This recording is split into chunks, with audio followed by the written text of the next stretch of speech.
And welcome back to another episode of Across the Board. I'm your host, Jaden Gray, and sadly, my co host, Easton, could not make it today.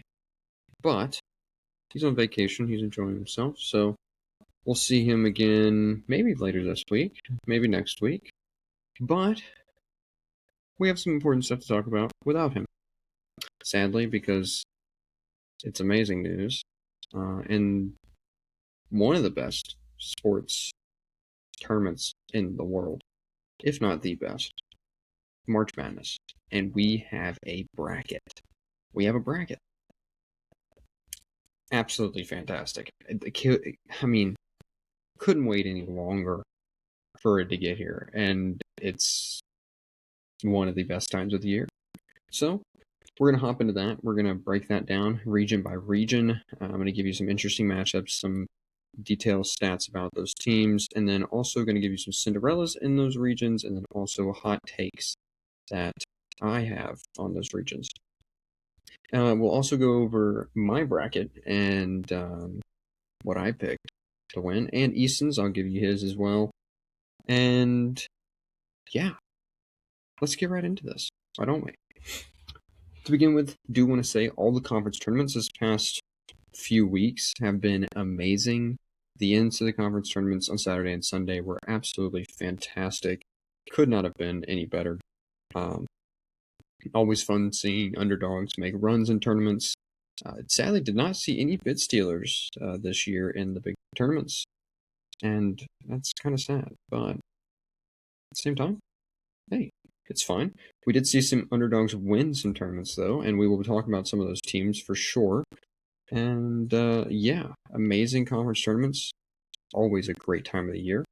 Why don't we actually get into the real tournament and the bracket? So we're gonna pull up the bracket here. We're going to share that.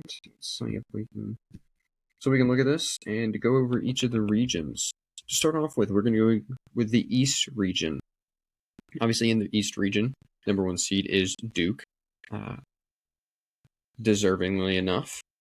But this side of the bracket, as you take a look at it here, is filled with blue-blooded teams. Absolutely stacked. I can't believe this is even just one side of the bracket. Like, this is insane. The amount of amazing coaches in this bracket, Hall of Famers at that, is incredible. The championships, I think I saw like 31 combined in the maybe 36, I think, combined just in this one region. That's insanity. But so Duke's not going to have it easy, not at all. But hey, that's what March is about, right? So let's jump into some interesting matchups right off the bat here. Obviously, Duke plays Siena, but the interesting matchup at the top here is Ohio State versus TCU, the 8-9 matchup. Usually these matchups are a toss-up. They're about 50-50. 8 seed wins 50% of the time, 9 seed wins 50% of the time. So it's always a toss-up. But these two teams especially, they're both dangerous in their own way. TCU's been playing great down the stretch. Ohio State obviously has been playing great down the stretch. Two teams that needed to play great to get in, and they did, and now they're here. They're dangerous teams. They're very volatile. They can have very high ceilings but very low floors. Yeah, and so let's just take a look at some of the stats here. Ohio State, the 17th ranked offensive rating team in KenPom. They have a great offense, absolutely amazing offense, can do great things, obviously, on the shoulders of Bruce Thornton, who scores 20 points a game. He's been amazing. It's going to be a big, big key for them to potentially beat TCU. But they're the 17th ranked offensive rating team. TCU is the 81st, but their offense can get hot in some games. We've seen it. We've seen them beat some big teams. We'll get to that here in just a second. But they can get hot. Their defense is where they excel, though. They're the 22nd rated defense in KenPom, while Ohio State's the 54th rated defense in KenPom. Pacing-wise, they both play at pretty much the same pace. They don't play ridiculously fast, but they don't play ridiculously slow either. So This isn't one of those matchups where you're going to get a really slow team versus a really fast team. They kind of play on the same pace. Now, while TCU has the 130th ranked strength of schedule, Ohio State has the 22nd strength of schedule this year. And it showed because they were 4-11 in quad one games. They played a tough schedule, obviously in the Big Ten. They were going to be challenged, and they were. Now, only having 4 quad one wins is not helpful to say the least. They've played a lot of good teams. They've competed in a lot of those games, but they haven't been able to win them. That is something that you want to take a look at in March when building your bracket, is teams that have been shown to be able to win those big games. But Ohio State down the stretch has proven that they can potentially win them. TCU, on the other hand, they're 6-7 in quad one games. We've seen some of their best wins, and they've seen some bad losses from them as well. Speaking of good wins and losses, I do want to take a look at that. Obviously, Ohio State this year has beaten Purdue, Wisconsin, and UCLA. 3 great teams. Purdue obviously winning the Big Ten, Wisconsin being as hot as they are right now, and UCLA, same thing, being as hot as they are. Those are 3 great wins and 3 tournament teams who could make deep runs. So they have the ability to beat the good teams, for sure. But their losses, their worst losses, to Pitt, to Washington, and then to UNC. That's fine. UNC's fine, but Pitt and Washington, not so great. We've seen that they can lose to the lower tiered teams as well, which makes them quite volatile. TCU, on the other hand, same way. Best wins: Florida, Iowa State, Texas Tech. Honestly, if you had to put those 3 wins up against a ton of teams, they would be the best 3 wins in the nation versus a million other teams in the tournament. That is, you can't really ask for more on the wins side. But the losses side, they've lost to UNO, New Orleans, Utah, and Notre Dame. All absolutely horrendous teams this year. And that makes you worried for TCU. Very, very worried for TCU. They're very volatile. They can play up to an amazing standard and beat some of the best teams in the nation, but they can also play down to a really, really low standard and get beat by pretty much any team as well. Obviously, for Ohio State, it's going to be Bruce Thornton who's going to lead the way. For TCU, it's going to be David Punch. He averages 14 points per game and 6.7 rebounds per game. These players are going to have to be really good. Obviously, all around, the whole teams are going to have to be really good because, like you said, these 2 teams that could very, very well, have a chance to make a run. Obviously, they're going to have to play Duke more than likely in the round of 32, which is not going to be helpful. But if these 2 teams on their best days can give Duke a challenge. So both these teams are going to have to play really good to beat each other. I do see that TCU does more often than not play the tougher opponents to a higher. They play better against the tougher opponents, really. Ohio State doesn't really up their play too much when they play tough opponents. Like we've seen, they can beat them, but they've played so many good teams that you can't really say they played better against the better teams. TCU, on the other hand, they play better against the good teams. So you give them a good team, they're more than likely going to put up a challenge. TCU also rebounds better than Ohio State, and they can turn over the ball. They can make you turn over the ball.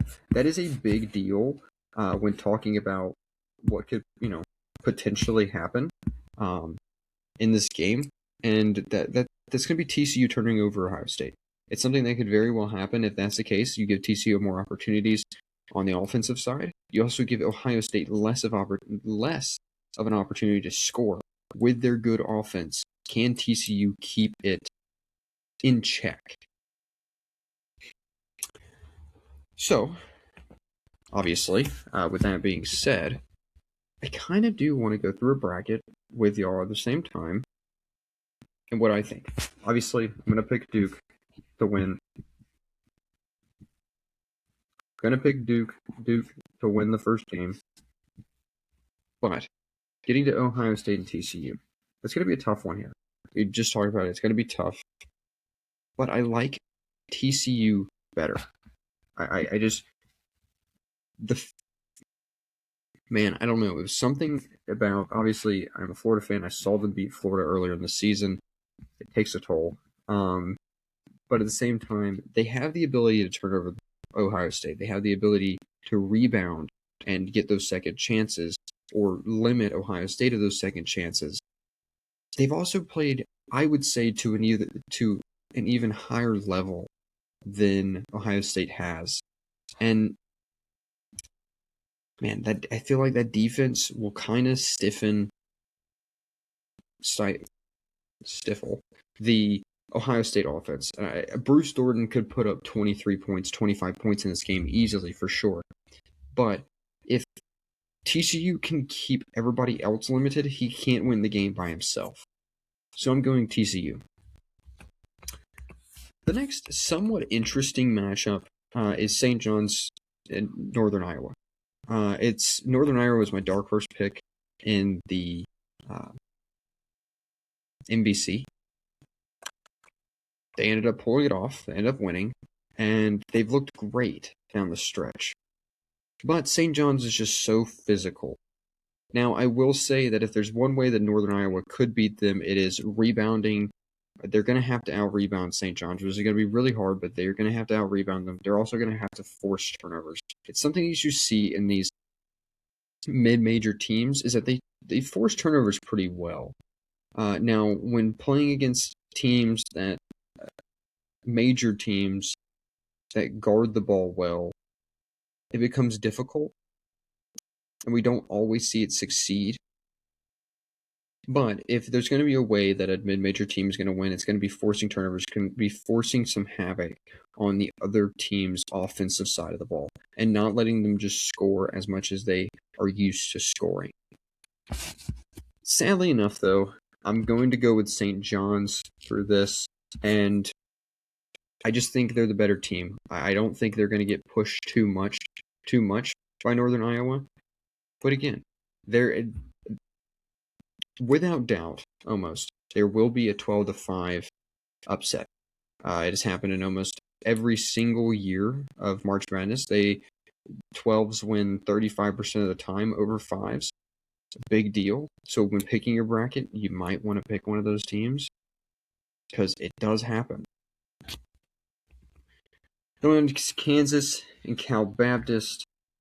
Dominique Davis for Cal Baptist was amazing. Can't even explain how good he's been.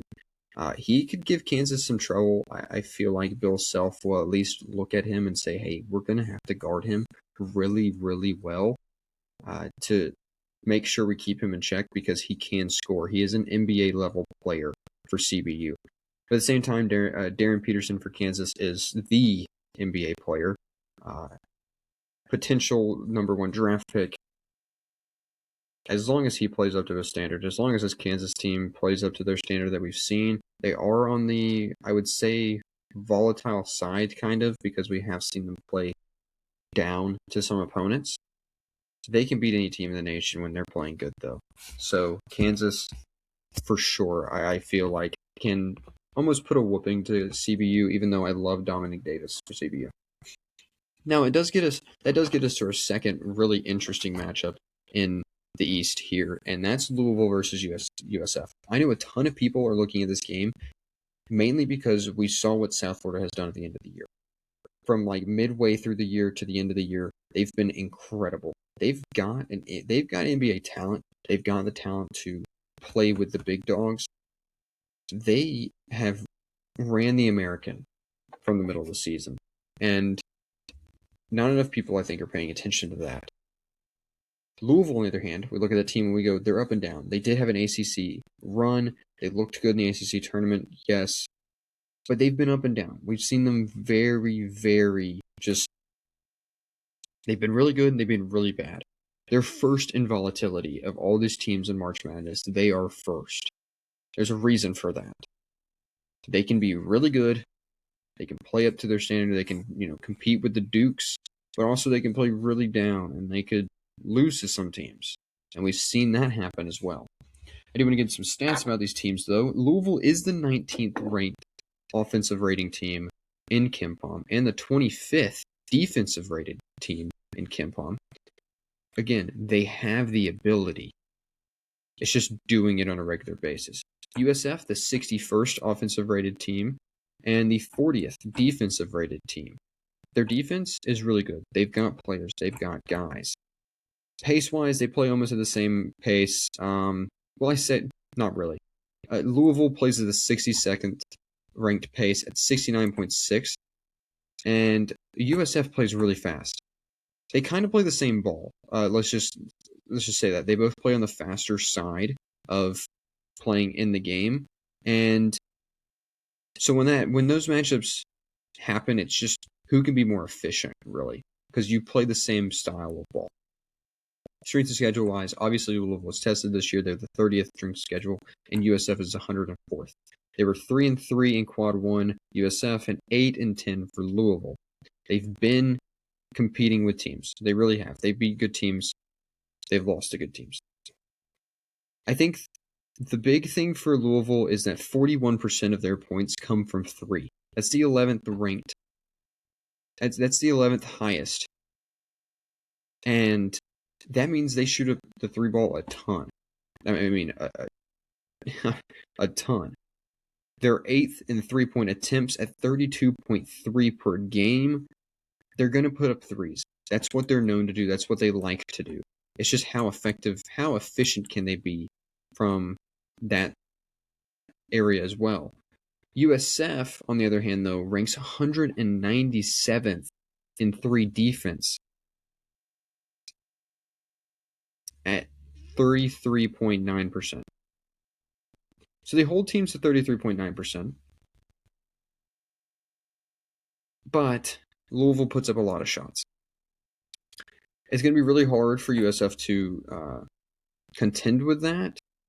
But they are 24th in 3-point attempts at 29. So they will shoot the ball. They will shoot the three close to just as much as Louisville will shoot the three. So we can see a lot of this could be a really fast pace, really higher scoring, but a lot of threes chucked up in this game. And it's honestly who can hit them more than the other team. The one thing for USF, though, that's going in their favor is that they're third in offensive rebounds per game at 15.48. They offensive rebound amazingly. Louisville, on the other hand, is 29th in defensive rebounding. Not the best, but not the worst. So if USF can offensive rebound, it gives them a lot of second chance points. It gets those balls tossed back. It gives those guys open behind the arc that you can get a ball back to, and they could shoot a three and hit it. They're also second in total rebounding at 42.73, while Louisville is 43rd in rebounding. Going to make a big difference because, again, if you can rebound on the offense or defensive side, it either limits the amount of opportunities that Louisville could have at scoring more points, second chance points, but it also gives USF more opportunities on the offensive side at being able to score. Because, hey, again, if you can kick the ball out to the guys behind the arc that can shoot the ball for USF and you can make some of those shots, you're going to make Louisville get in a little bit of a hole. Maybe they're going to take more three-point attempts than what they're even used to. USF is the 27th ranked in forced turnovers at 14.27, and Louisville is the 190th in turnovers per game at 11.6. This is something that USF could take advantage of for sure. It is something that we've seen them take advantage of throughout AAC play. Louisville doesn't take the best care of the ball. This could be a big issue in this game as well. It could be something that USF could do really good, and that even gives them a chance to score more points. USF is the first as well in free throw attempts per game at 27.1. They get through the free throw line a ton. Louisville is 270th in fouls per game. So they do foul at a good amount. If you force this USF team to the line, which they get to it a ton, and you give them a lot of free points per se, chances at free points, this could get out of reach for Louisville. I mean, it really could. Like I've just said, they're good at rebounding. They're good at getting second chance points. They're good at limiting second chance points for the other team. They're first at getting to the free throw line, so they get a lot of chances at free points. They shoot the three quite a bit, so they will chuck it up if they get the chance. In Louisville, they don't rebound as great. They don't go to the free throw line as much. They turn over the ball quite a bit. All things that could get Louisville in trouble that we've seen get Louisville in trouble throughout the season. There's a reason why this is, I think this is the most picked 11 versus 6 seed game in all of March. Because everybody sees what USF could potentially do to this Louisville team. And we've seen how low Louisville can play. It's almost too good to be true when you look at a team like USF and you're thinking, well, they're 11 seed, Louisville's 6 seed. They competed in the ACC. Could they really get knocked off by a USF team like this? They definitely can. They definitely can. His name, and who is it going to be by? His name being Isaiah Nelson. Dog for USF. He scores 15.7 points per game and 9.6 rebounds. Also, Wes Ennis for their team scores at just under 17 points per game as well. For Louisville on the other side, Ryan Conwell and Michael Brown each score 18 points per game. You're going to have to see those two guys play really well. But for USF, the two guys on their squad are going to play really well. Isaiah Nelson is amazing. He dominated the American League.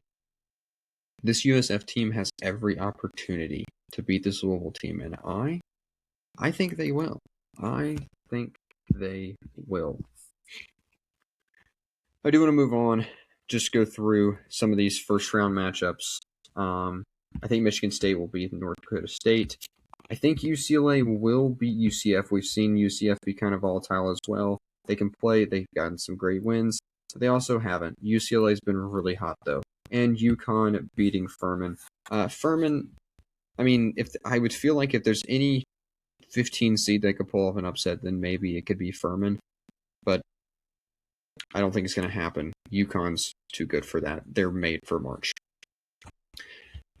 Though, getting on to Cinderellas in the East.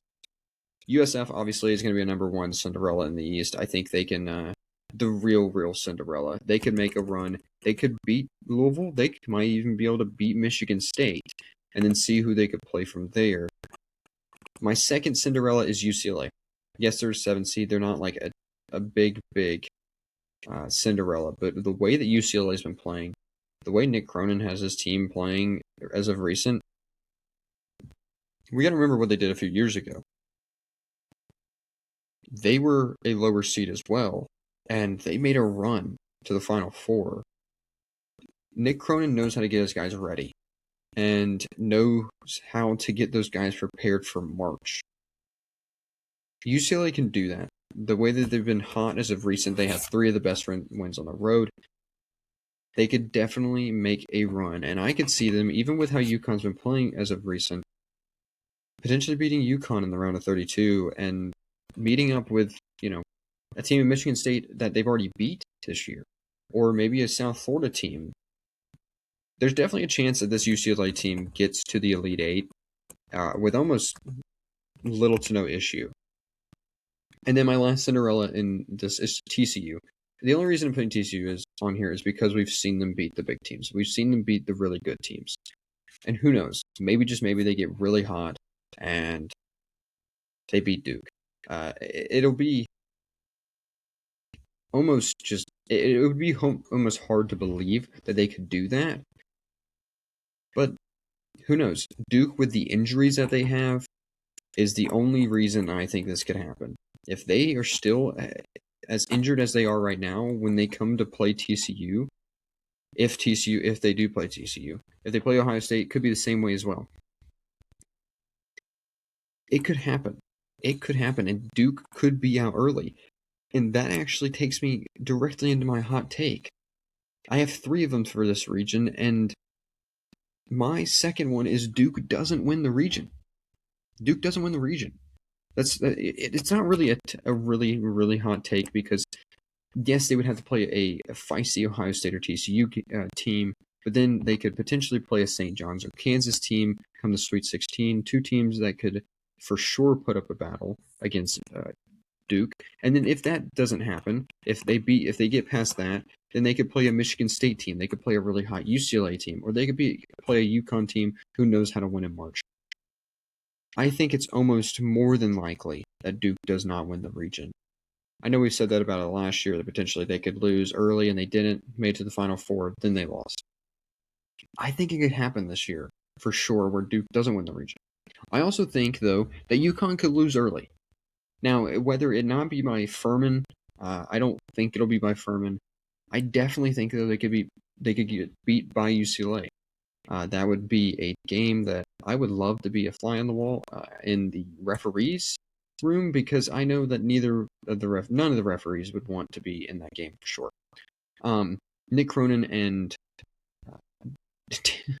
Dan Hurley yelling at refs, that might be the most feisty matchup you could possibly have as a referee if that does happen.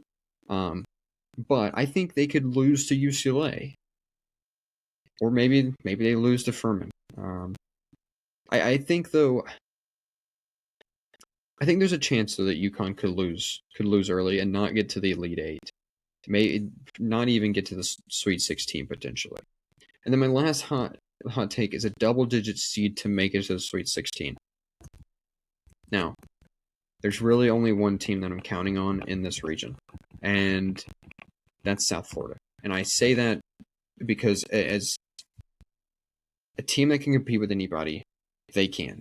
They have the ability to play against the good teams. I think there's a chance they beat Louisville. Obviously, I think that happens. I think there's a great chance, though, that they play against the Michigan State team. And even though USF isn't known for their offense, Michigan State isn't either. It can be a very defensive game. It could come down to making some shots. USF puts up a ton of threes. I think there's a chance that maybe they could stop Jeremy Fears and get to the Sweet 16 if they even have to play them. But I think there could be a double-digit seed that makes it to the Sweet 16. And maybe I'm right, and maybe it's not USF. But I guess we'll see.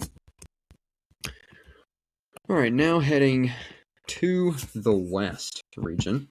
Obviously, the one seed in this region being Arizona. They get LIU to start. Fins up. But sadly, LIU, as much as I would love to see LIU pull off the absolutely unbelievable, unremarkable, unfathomable upset, it's not going to happen. Arizona's been way too consistent, and they've been amazing, to say the least. They do everything great. And, yeah, don't think it's going to happen. But the team that they could play in the second round, in Villanova or Utah State, this is a matchup that I think most people are kind of back and forth on. Again, these matchups go 50-50. 8 seed wins sometimes, 9 seed wins the other times. Nova Utah State is an interesting game. Obviously, the Mountain West winner, the only Mountain West team in Utah State, kind of got screwed and put at a 9 seed. They probably should have been a 7 seed or something, and just higher up. And they didn't. So now they play a Nova team, one of the 3 Big East teams, and they're going to have to win a tough game. Nova is 33rd in KenPom, Utah State's 30th, but Nova is the 41st ranked offensive rated team and 35th defensive rated team. Utah State is the 28th offensive rated team and 45th defensive rated team. Villanova plays at an extremely, extremely slow pace. Utah State doesn't play at an extremely fast pace, but they do not play as slow as Nova. Nova is the 296th rated team in pace. They are ridiculously slow. Ridiculously slow. And that's what they want to do. That's the type of ball they want to play. That's the type of ball they want to force you to play. So it's going to be interesting to see if Utah State gets slowed down by the Nova team, or if Nova gets sped up by Utah State, and that becomes an issue. Strength of schedule wise, they basically kind of played the same thing. Nova went 2-6 though in quad 1 games, and Utah State went 4-4. Nova didn't really beat too many people this year. To be completely honest, Big East wasn't like the most competitive, best league out there this year, and it showed. Nova didn't beat too many good teams, and the top teams in their conference they lost to in St. John's and UConn. So it does put some pressure on them to beat a good team like Utah State. Some stats for both teams, though. Utah State is the 21st in assist turnover ratio. They can turn it over, but they also don't turn over the ball that much. Villanova, on the other hand, is the 44th ranked team in that. They also can turn you over, but they won't turn over the ball that much either. Utah State, though, is the 12th ranked turnover margin team at 3.6. Nova is 52nd. These teams rely on, not really so much, I guess not rely on, but they can definitely push you. They can definitely get inside those passing lanes. They can turn you over. And then when they get on their side of the ball and they get in offense, they don't get turned over that much, which makes very efficient offenses. Nova is 46 in three-point attempts at 27.3. They do put up quite a bit. Utah State does not put up that many. But at the same time, Utah State can score points. Nova slows down the game, and they also shoot threes at a good rate. They're looking for good shots. That's what Nova likes to do. They like to slow you down, get you into this slow rhythm, and they get chances to make a good shot happen. That's their whole game. Utah State's going to have to make sure they don't do that. They're going to have to speed them up. They're going to have to get in those passing lanes. They have to make sure that Nova doesn't have time to get the good looks that they like to take.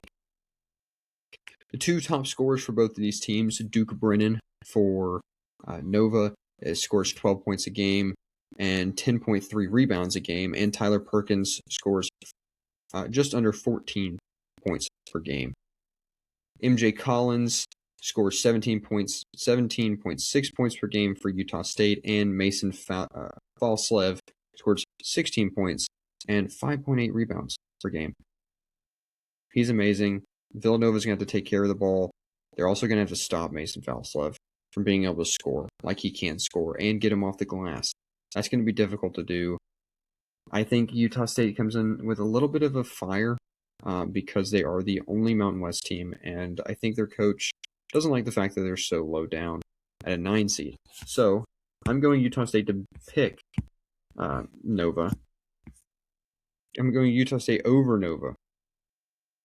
I think they're the better team.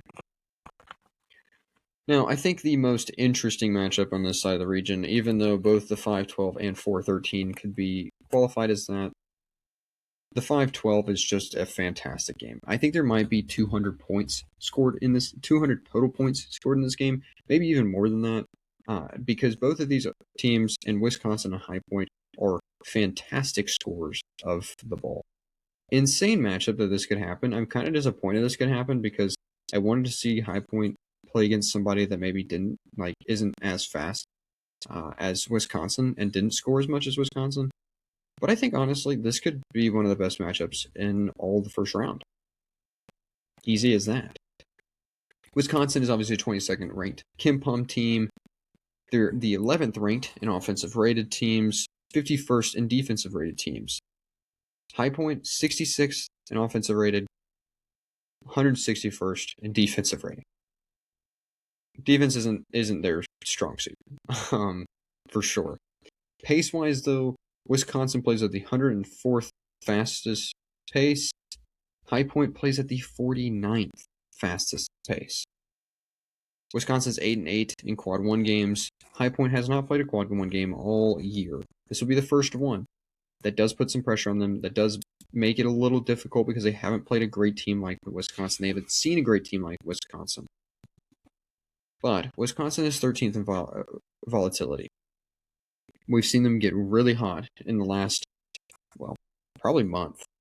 They've played amazing ball. They've played great. They were knocking down shots. We even saw them earlier in the year when they beat Michigan. They can shoot the three ball at an insane rate. Speaking of shooting the three ball at an insane rate, they are 43% from three. That's second in the nation. They're 59th in 3-point percent. Sorry, they score 43% of their points from three. That's second in the nation. They shoot 36.1% from three. That's 59th in the nation. And they're seventh in 3-point attempts per game at 32.6. What can I say? They like to shoot the three. But the team that they're playing likes to shoot the three as well. They don't per se like shoot it as much. But they're 85th in 3-point attempts at 26. And they're 92nd in 3-point percentage at 35.56. They don't shoot it much worse than Wisconsin. They don't put it up as much as Wisconsin either. But they can be efficient. And they are efficient. They're the third scoring offense at 90 points per game. I mean, what else could you ask for them? I mean, they score points. They know how to score. They know how to get behind the arc. They know how to get on the glass. They know how to get in the paint, score. They know how to, they know how to score. That's what their ball club is made to do, is score. We saw their defense. Obviously, it's not rated too great. Their offense, though, they know how to score the ball. Wisconsin can as well. We've seen Wisconsin circus shot after circus shot after circus shot go in from the three, from behind the arc. If they're insane in three-pointing, but High Point can match that scoring. If they get into a shootout, which this game will be a shootout, but that's what High Point wants, is they want this game to be a shootout. They also guard the three not too bad. They're 67th ranked in 3-point defense, holding teams to 31.7% from three. That's not horrendous. But the way that Wisconsin shoots the ball, it's almost impossible for a team to hold them to that, because they will put up so many shots that they're going to make shots. They're going to make threes. They're going to make a bunch of them at that. It's just, can you limit that amount to a lower amount than what they're used to? High Point is also second in turnover margin. They love to turn you over. They're third in forced turnovers at 16.41 per game. They get in those passing lanes. They make you take bad passes. They make you take bad shots. But they know how to get the ball back to their side. That's why they score so many points. They get fast break points off of these turnovers. They get better position down the court. They get down the court faster. Teams don't have the time to be able to set up their defenses. This is how they score 90 points a game. They also assist quite well. Their assist-to-turnover rate is 13th in the nation. They know how to be efficient with the ball. The question is, can they stop this Wisconsin team? Can they hold this Wisconsin team to not a million points? That's going to be the hard part. Wisconsin, on the other hand, is the 10th rated assist-to-turnover rate. And they're 13th in experience. They know how to win. They've got the guys. They've got the experience in the club to be able to win. They know what it's like to play big games. John Blackwell scores 19 points a game. Nick Boyd scores 20.6 points per game. They can put up the three ball. It is going to be hard for High Point to have the defense to hold them, but their offense can keep it together and stay within the game. High Point, Terry Anderson is the key player. He scores 16 points per game, 6 rebounds for them, and Rob Martin, 15 points per game for High Point. This will be a great game. I will be watching it. 1:50 on Thursday. I can't wait to watch this game, to be honest. But give me Wisconsin. With the way that they've been playing, I don't think, even with a team like High Point who scores a million points, I don't think they have the ability to score more than Wisconsin or stop them enough to score more. Next interesting matchup, Arkansas-Hawaii. I don't know if any of y'all watched the Big West. My pick was Hawaii to win the Big West. They've been great this year. Isaac Johnson, amazing. Uh, he's like a 1970s basketball player. Give him the one-handed, over-the-head hook shot. That's his shot. He knows how to get in the paint. He could also shoot three very well. Hawaii also rebounds really good, really, really good. And they play defense. I think they're the 10th rated defense in the nation. They know how to do that well. They know how to stop teams. It's the only way they would be able to beat Arkansas. But Darius Acuff and the SEC champs, sadly enough, are just too good. They're just too good. BYU plays the winner of Texas NC State. I can't say much. Texas NC State. There's always a first four team that goes on a little bit of a run. I don't think it's going to be Texas or NC State, even though Texas is very likely. I just think AJ Devanza is going to be hard to stop if you're any team. So give me BYU. Gonzaga, Kennesaw State. Gonzaga hasn't won a first-round matchup in legitimately years. I don't know if they've ever lost one under Mark Few. They're not going to lose to Kennesaw State, even though Kennesaw State was my dark horse for the CUSA.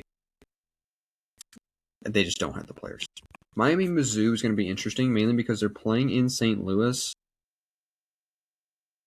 Yeah, if you're Miami, probably pissed about that. But I think Miami is the better team overall. So give me Miami.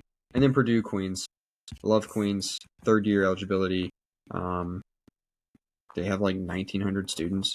And they're converging with Elon later in the year.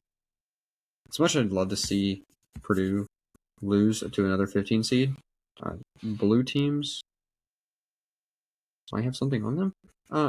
It's just not going to happen, I don't think, this year. I think Purdue is too good. They've played great. They've just won the Big Ten. They just had to beat Michigan. How in the world am I going to go against that? Speaking of Michigan, let's move on to the Midwest region. Obviously, the 1 seed is Michigan. They play UMBC or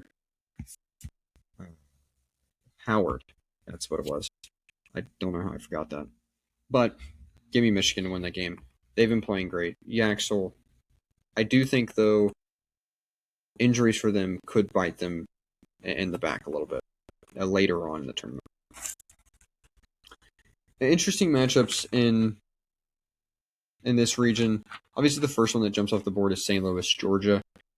Two teams that play basically the same type of ball.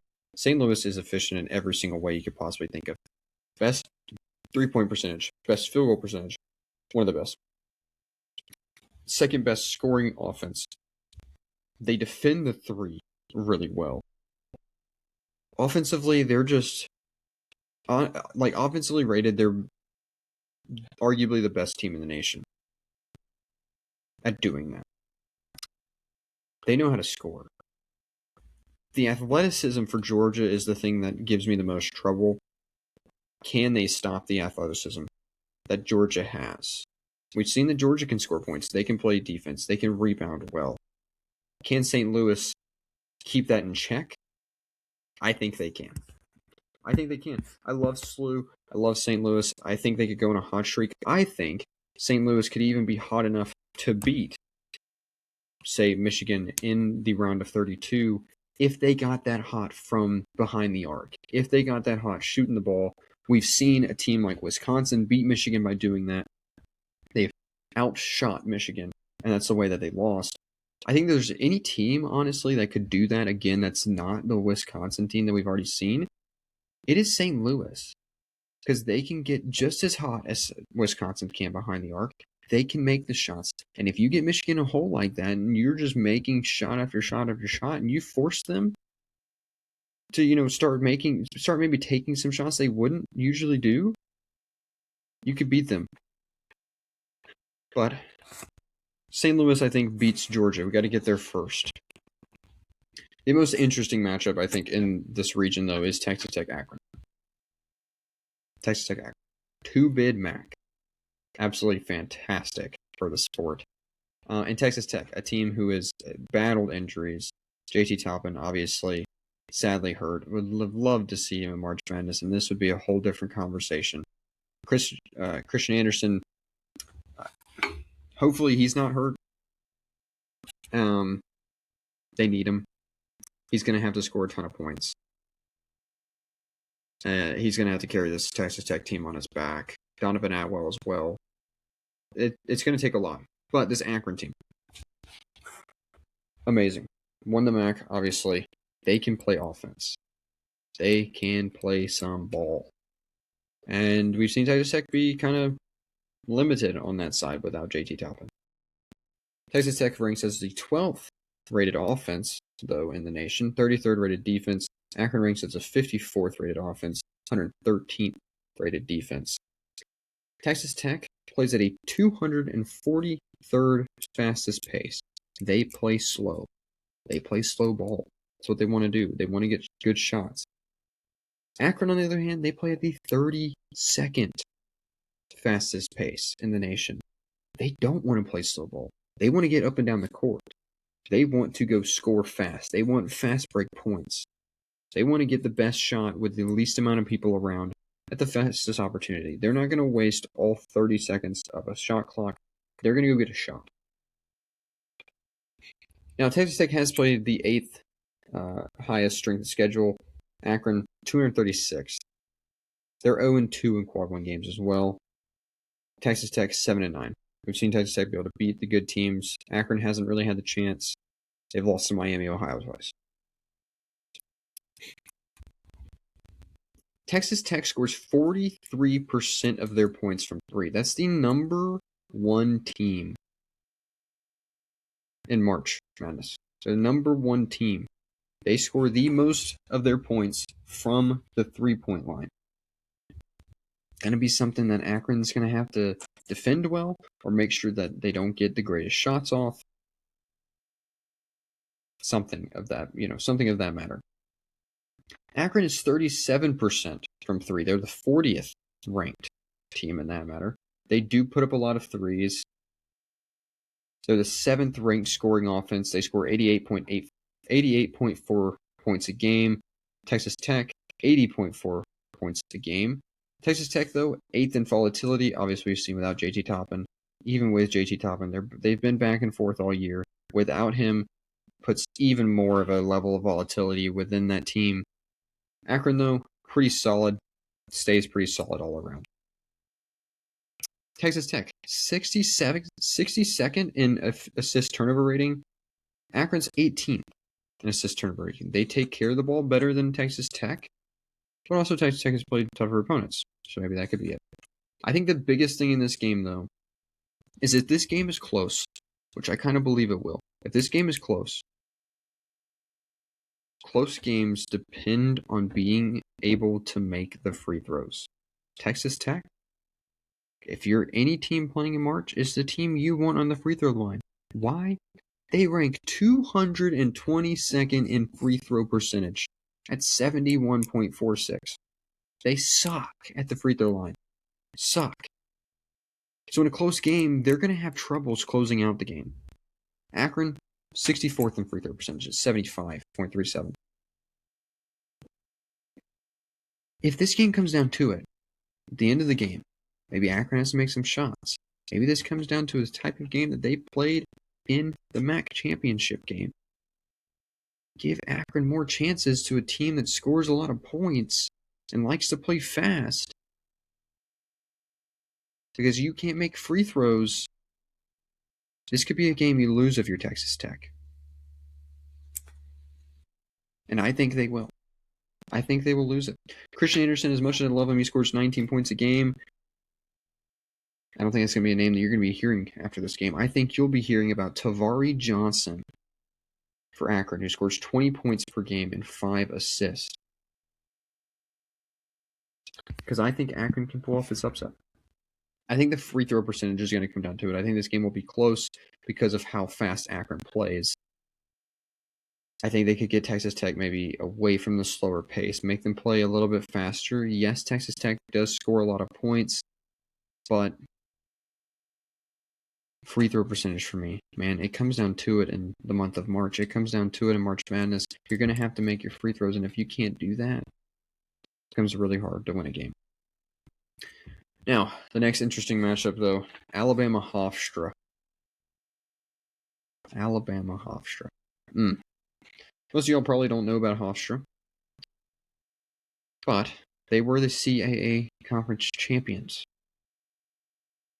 They're 87th ranked in KenPom, so yes, you probably haven't heard of them. They've got some dogs, though. All right, they've got ability, and if you want them to play a team, it's going to be Alabama. Alabama, 18th ranked KenPom team, 3rd in offensive rated, 67th in defensive rated. Hofstra, 89th in offensive rated, 95th in defensive rated.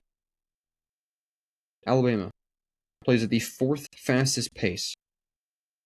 Hofstra, 317th fastest pace. They play slow. This is one of those games. Fast team versus a slow team. Who can determine the pace? If Alabama can determine the pace, they can run away with this game. But if Hofstra can determine the pace, this game could become really stingy, really fast. Alabama. Second strength of schedule, though. They've been challenged. They know how to win. They're 7-7 in quad 1 games. They score 41% of their points from 3. That's the 6th rated team in March. Why? I mean, like, you think of this team and you go, they're going to score a ton of points. And yes, they will. Yes, they will. But Hofstra plays so slow that it could cause a problem for them. It could cause an issue for Bama. Obviously, Alabama is the first scoring offense in the nation. They score 91.7 points per game. They're the first in 3-point attempts at 35.3. They rebound really well. 12th in rebounds per game. 9th in defensive rebounds per game. 73rd in offensive rebounds per game. Hofstra, 39th in defensive rebounds. 29th in rebounds per game. 58th in offensive rebounds. They can rebound the ball. They can. They can rebound the ball. They've got dudes. They've got tall enough dudes. Alabama's not the tallest team. They're not the best rebounding team, but they're not the worst. Hofstra can test that. Can at least kind of stay on that pace. The big difference, though, Hofstra only scores 75.6 points per game. So again, if this comes down to being a shootout, they will lose. But if this comes down to a defensive battle in a game that makes it really slow and you determine the pace, if you're Hofstra, there could be a big difference in this. Assist turnover rated, Alabama's fine. Turnover margin, though, they don't turn over the ball that much, but they also don't get many turnovers. They actually get less turnovers than they do turn it over. They're at negative. Both teams are negative in turnover margin, which is kind of insane. But it is what it is. Liberian Firelon for Alabama is going to be your main guy. Obviously, he scores 21.7 points per game. He's going to be the guy that you're going to run all your offense through. We've seen Bama do that. The real question is Aden Holloway. Is he playing? Is he not? Caught with 2 pounds of marijuana. Caught with 2 pounds of marijuana. Not good. Not good. He is currently arrested. He's currently not predicted to play. Nate Oates is saying that they're practicing with the intent that he's not going to play on Friday. That would be a big loss for Bama. That's another high scorer for them who scores 17 points a game. You lose him, Hofstra has even more of a chance. And Hofstra has a dude who can score in Cruz Davis. If you don't know him, go watch highlights of Cruz Davis because he can cruise with scoring. He scores 20 points a game. 20 points a game. And then Preston Edmeade scores 16 points a game and shoots 38% from 3. They've got a sharpshooter and they've got a guy who can run up and down the court and score. Man, it looks like an upset all the way. I mean, like, this is another one of those games that if it could happen, Hofstra could pull this off. They really could. They really could. And without Aden Holloway, potentially, this has made my pick flip-flop a ton. I've gone back and forth. I've really wanted to pick Bama because I just think they're the better team. I think they will determine the pace. But without Aiden Holloway, this game could be really close. Calling it right now, Hofstra is going to be close in this game. They're going to stick in it for longer than what maybe you think. I think Bama just pulls it off by just the slightest of margins. Next one, Tennessee versus Miami, Ohio, or SMU. Tennessee's an interesting team. Do we get the Tennessee team that was rolling at the beginning of the season? They played some great ball. We thought, ooh, this could be a really good Tennessee team. Or do we get the Tennessee team towards the later part of the season that has looked like a shell of themselves? It really all depends. Miami, Ohio gets to play SMU. That'll be big. Just see if Miami, Ohio can beat a good team. First quad 1 game in the whole year. See if they can get a quad 1 win. I think Miami, Ohio does win, though. I think they somehow pull it off. They beat SMU. But at the same time, I think if SMU does advance, I think they could give Tennessee some trouble. I like one of those teams pulling off the upset. First 4 teams, there's always at least one that gives a little bit of troublesome teams in the first round. Always one that kind of advances. I think it comes from Miami, Ohio, or SMU against Tennessee. I think it happens. Next game, Virginia, Wright State. Wright State, love to see an upset, but I think Virginia is just the better team. We're going to go ahead and skip to the Iowa State-Tennessee State game. I think Iowa State, again, just is the better team by a large margin. Kentucky-Santa Clara, though. Interesting game here. They're almost exactly the same team, like when you look at stats. They are close to being exactly the same team in a lot of the stats because they pretty much do exactly what the other team does. Santa Clara is just a more well-rounded team than Kentucky. They've played at a higher level more often than Kentucky has. We've seen Kentucky be very up and down. Very, very up and down. Kentucky, its offense has been a question. Denzel Aberdeen, Otega Owe, the 2 guys that, on their good nights, they can score a ton of points, but if nobody's helping out behind them, it could cause some trouble. Christian Homad and Elijah Mahi for Santa Clara have been great.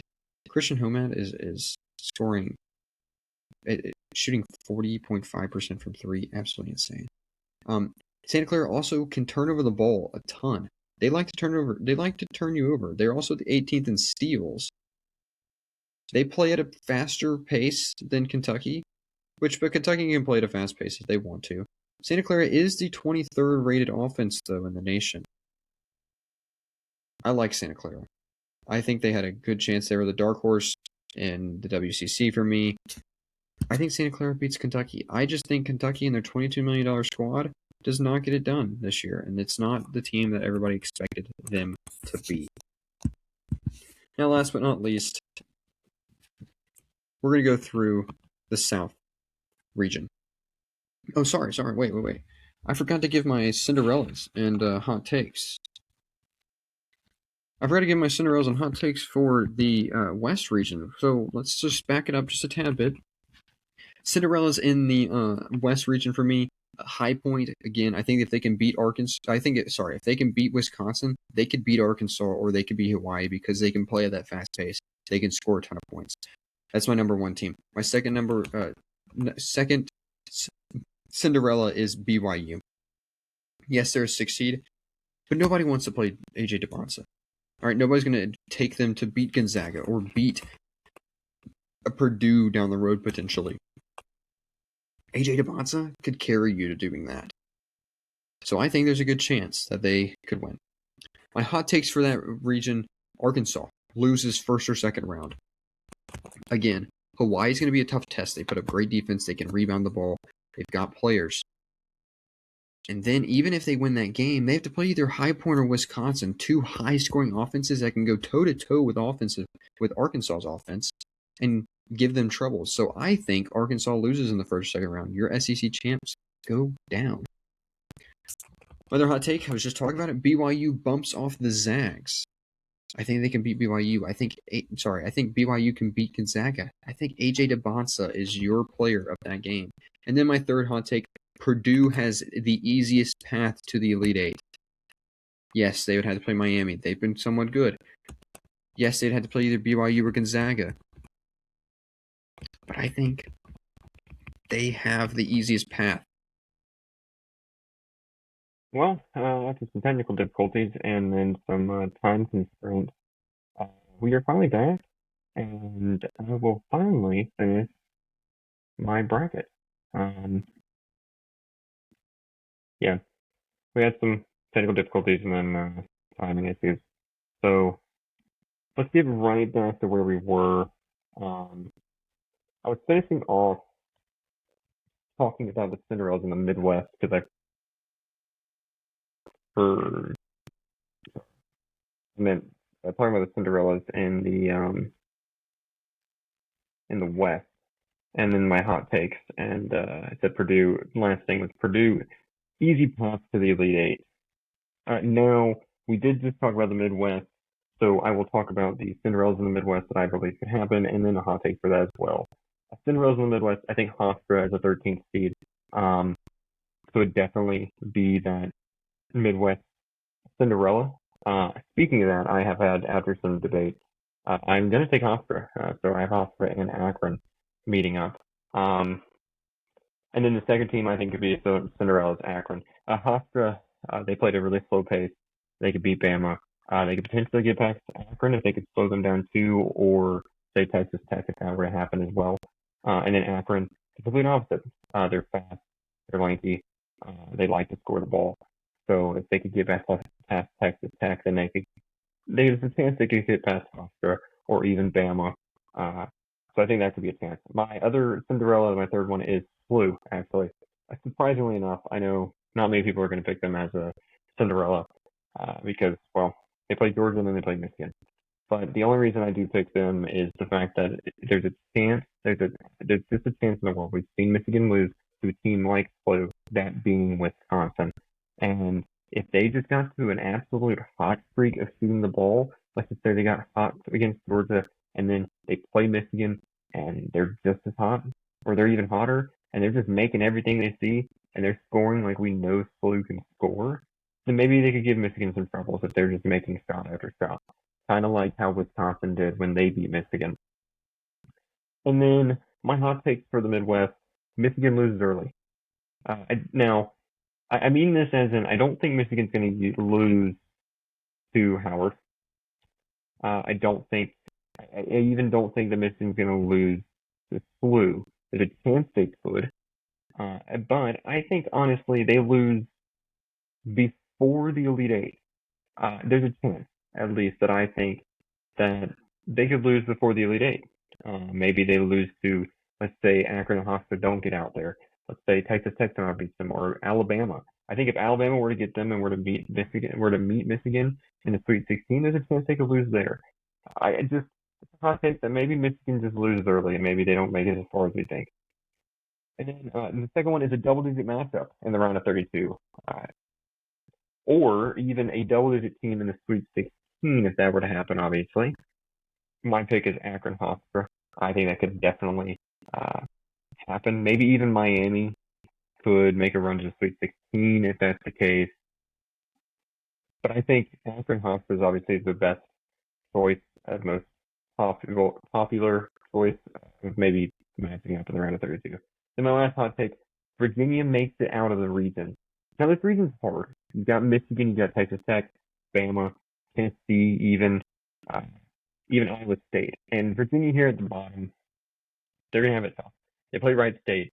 Yes, that might not be tough, but then they'd have to play at Tennessee or in Miami, Ohio, or SMU. That's not going to be easy, especially if Tennessee plays at the rate of ball that we've seen them play. And then after that, they're going to have to play potentially Kentucky, Santa Clara, Iowa State, Tennessee State. And let's just say they get Iowa State, which is more than likely going to happen. That's going to be difficult. That's going to be really hard. And then there's a chance they have to play Michigan in the Elite Eight. But I think Virginia has the right build for it. I think Virginia has the team that could size up with some of these higher seeded teams, and they could make it out. I mean, I don't see anybody other than the top three seeds making it out of this region. but I think Virginia is definitely it cuts off right after them. You have to include them because they can play good ball. We've seen them, and they were a dark horse in the ACC for a while. Um, yes, we've seen them get kind of beat by Duke a little bit, but I think they can bounce back. They've got the team, they've got the ability, they've got the offense, they've got the defense, they've got the players to match up with those really good teams. So I think it's just somewhat of a hot take. So now let's move on to our last region here. We'll go through this pretty quick, but obviously the South. And first, one seed being Florida. I think there's a lot of interesting matchups in this region, a lot of debate for people. Let's just go with Florida first. I'm picking them to advance. And then Clemson, Iowa. I think this is a no-brainer. Clemson has been bad their last 15 games of the season. Iowa's been good in their last 15 games of the season. They've been rising up. Clemson's been falling. They play the same type of ball. I think the hotter team right now wins. And Bennett third. There's no reason why I would even go against him. He's the reason why Iowa's even here. I think he's the reason why they advance even further. And then interesting matchup here, Vandy McNeese. We know if you've watched college basketball, you know McNeese as a upset team, and they're always a popular pick if they make it, and they've made it 3 years in a row now. They are a popular pick to be an upset. Vandy though is an interesting team for McNeese. It's very interesting. Vandy's obviously the 7th rated offense in KenPom. Their 31st rated defense. McNeese 91 rated offense, 49th rated defense. Vandy plays at a fast pace. Obviously, it's Vandy. They're the 98th fastest pace. McNeese, kind of not what we're used to, but they are really, really slow. They're the 242nd fastest team in the nation. They like to play slow. They like to get good shots off. They don't just take a ton of shots. They like to get good shots off. Vandy's the complete opposite. They can run the floor and play with you, or they can play a little slower, but they like to get the ball moving down the court pretty fast. That's when they're really running their offense at an efficient rate. But one of the things that McNeese is good at is it's weird. They're not like the fastest team, but they're 13th in fast break points in the nation. Vandy's 81st, to put that in perspective. They're 13th. They score 16 points off a fast break in a game on average. Why? It's because they're first in turnover margin. First in turnover margin, second in turnovers forced. They force almost 17 turnovers a game. And their turnover margin is 7.3. Vandy's 19th, and their turnover margin is 3.3. They make teams turn over the ball a ton, and they don't turn over the ball. They take care of it. Even though they might be slow paced teams, they get out in fast breaks. They get ball. What happens is that they get turnovers, they get the ball out in front of everybody else, and they score. That's what they like to do. That's what they want to do. They want to mess you up. They want to have those 3-on-4 matchups. That's what they want. But then if they do get on the 5-on-5s, they like to slow it down. They're the 23rd scoring defense, second in steals. I mean, their defense is really, really good. They're 27th field goal percentage on defense at 40%.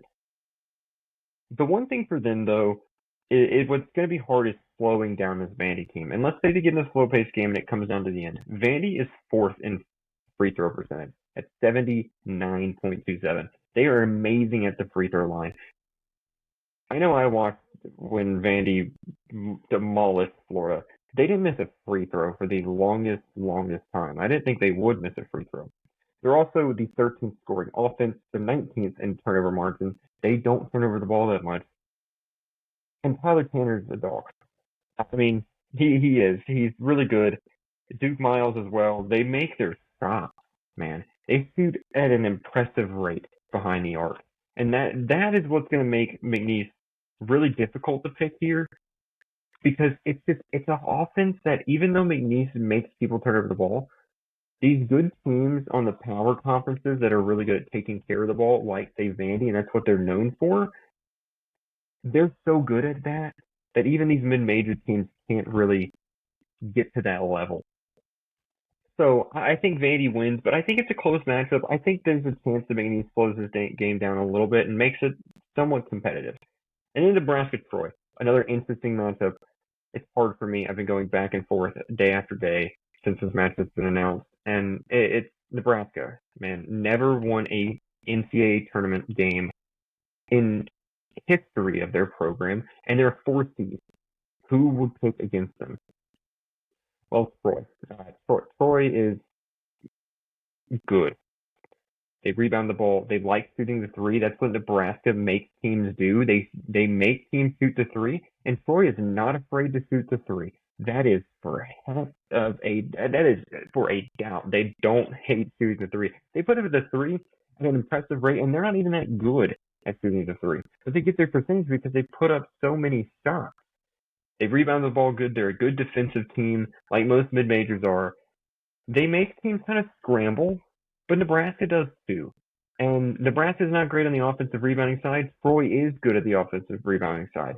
Now Nebraska is not bad on the defensive rebounding side, so maybe they could stop Troy a little bit. But Troy's got the ability to beat Nebraska.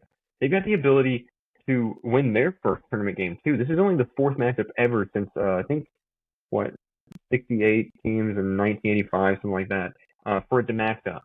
That's 2 teams that have never won a tournament game match up. Somebody's going to get the first tournament win. It's who do I think can get it?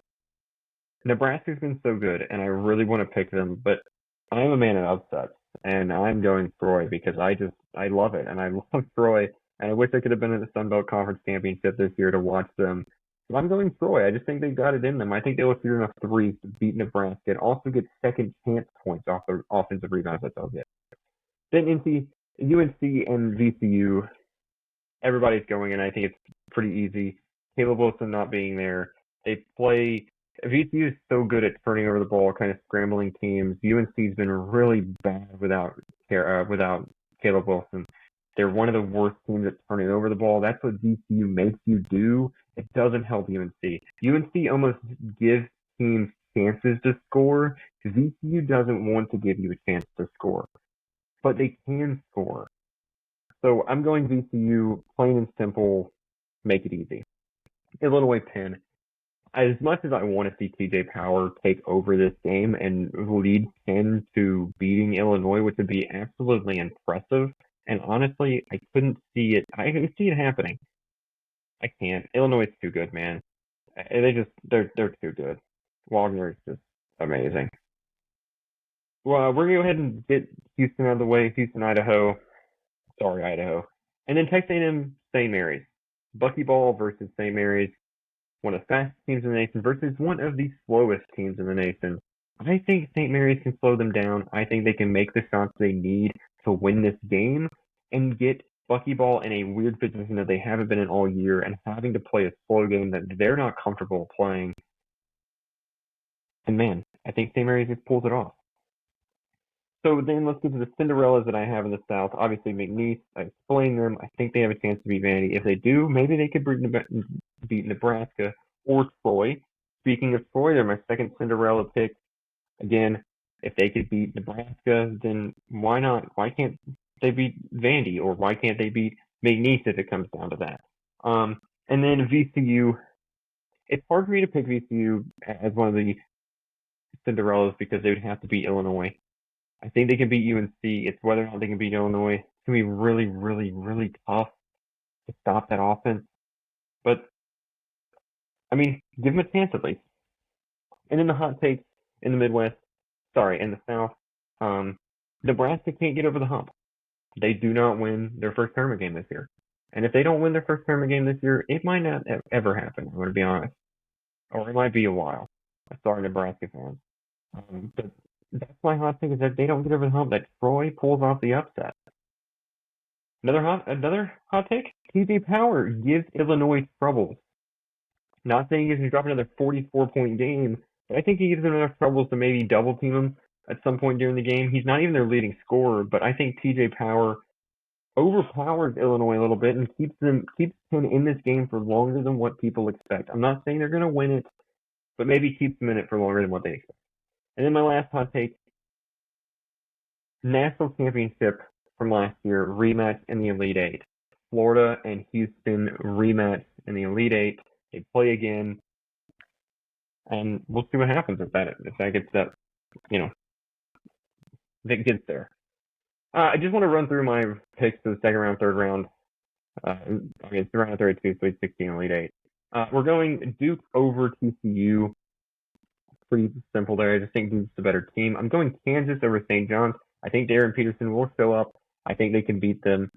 I've been back and forth here.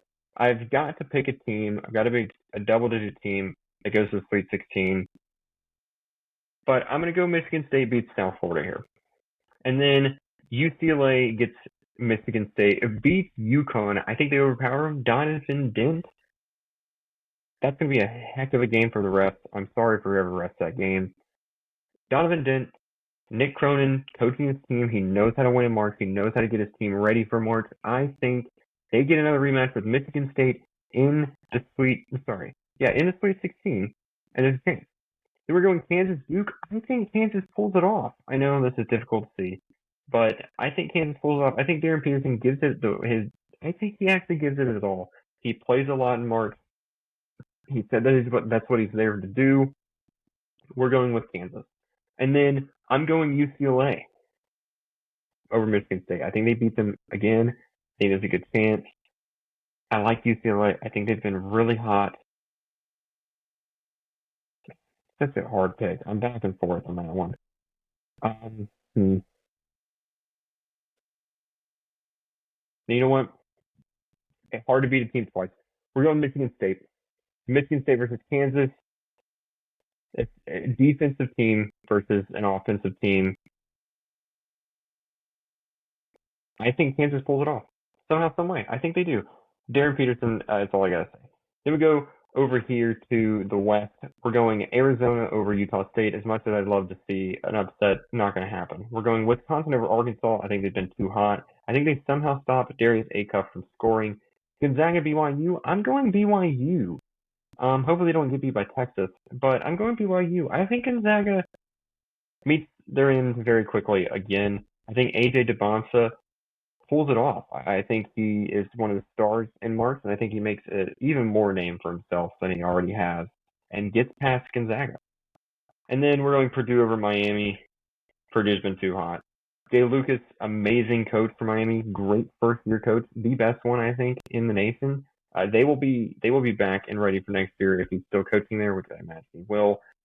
They're good. Just going to mention that they are good, but not good enough to beat Purdue. Arizona, Wisconsin. I'm going Zona. Much as I think Wisconsin can shoot the heck out of the ball, Zona's just too good. And then BYU, Purdue. I'm going Purdue. I think they can just. This is where BYU makes their end. They don't have Richie Saunders. This is where it comes in play when they're going to have to start scoring the ball even more. AJ DeBansa can't carry them all the way. I think Purdue wins. And then Arizona, Purdue, man. Both conference champions here. Purdue's been looking really good as recent, but I think Arizona is just overall the better team, and they're going to find a way to win, whether that's Braden Burries or Koa Pete, Jaden Bradley. It doesn't matter. They're going to get it. Go down here to the Midwest. I'm going Michigan over SLU. They're the better team. They're going to find a way. Then we're going Akron over Hofstra. I think Akron speeds Hofstra up, gets past them. We're going to go ahead and pick this game right here. We're going Michigan over Akron. I don't think there really has to be any points given there. We're going Virginia over Miami. We're going Virginia over Miami because I think Miami's going to win the game. They're currently winning the game right now. I think Virginia's got a chance. And then we're going Iowa State over Santa Clara. As much as I love Santa Clara as a team and would love to see them do something, I don't think they have a chance in this game. Iowa State's too good on offense. I think they find a little bit of a hot streak, but I think their hot streak ends and they lose to Virginia in the Sweet 16. Yeah, I don't think it's a popular pick, but popular pick for me. And then we're going Michigan over Virginia, plain and simple there. I think Michigan's just got the size and ability, and when they're on, they are on, and nobody can beat them. I mean, that's just plain and simple. They've got the guys. It's just whether or not the case on Edwards' injury comes back to bite them. I hope it doesn't, but there's a good chance it does, and maybe that's also the reason why I think maybe they could lose earlier than people expect. Go over to the South, picking Florida over Iowa. I just think they can give them some size and ability that Iowa just can't match up against. Going Vandy over Troy. Again, I think Vandy their offense can run through Troy. Troy can put up threes, but Vandy doesn't turn over the ball. They can rebound at a good enough rate, and they can shoot the ball well. I just don't think Troy can do it. And then at the end, bottom here, we're going Illinois over VCU. Again, stopping Wagner is going to be impossible, I think, for most teams. Other than Houston, who I think is going to get past St. Mary's. They play the same type of ball, slow pace, very defensive, but Houston's just the better team. Houston, Illinois, though, I think Houston can stop Wagner. I think of all teams out there, Houston is the one that can do that. And I think Illinois meets its defeat, even though Illinois, though, they could go on a run here and maybe get further than what people expect. And then Florida, Vandy, a rematch. I don't think Florida loses to Vandy twice in 2 weeks. It's just not going to happen. I think they'll be ready, especially off some rest, going for the Sweet 16. Going to the Sweet 16. I just don't. I don't think they lose again. I think it'll be a rematch of the title game from last year. And maybe this is a Florida fan in me speaking, and I want to see it. But we're going Florida to beat Houston twice. Kelvin Sampson does not get his revenge. So now, Final Four, Kansas, Florida, Arizona, Michigan. I'm going Arizona over Michigan. I think Arizona's has been the best team in the nation. And we're going Florida over Kansas. I think Darren Peterson meets his end here. I think Florida's size can give Kansas the troubles that a lot of teams can't. And then, last but not least, I go Florida versus Zona. First game of the season, last game of the season. They rematch. And for me, man, Zona's been the best team all year. It's hard to pick against them.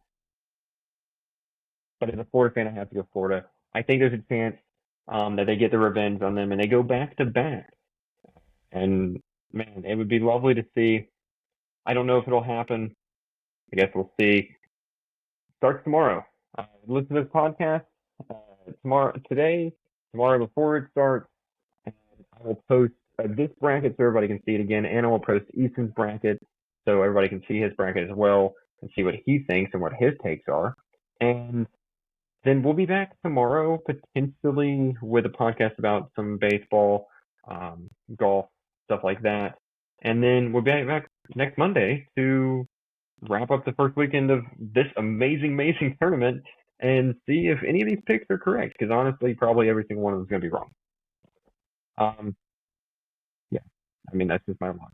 But I think that wraps it up. Go follow us on our socials, Instagram, TikTok, Threads, YouTube. Go follow us on Spotify, Amazon Music, YouTube. Yeah, go give other podcasts a listen. Share this with people. Like it, comment, subscribe. And we'll see y'all soon.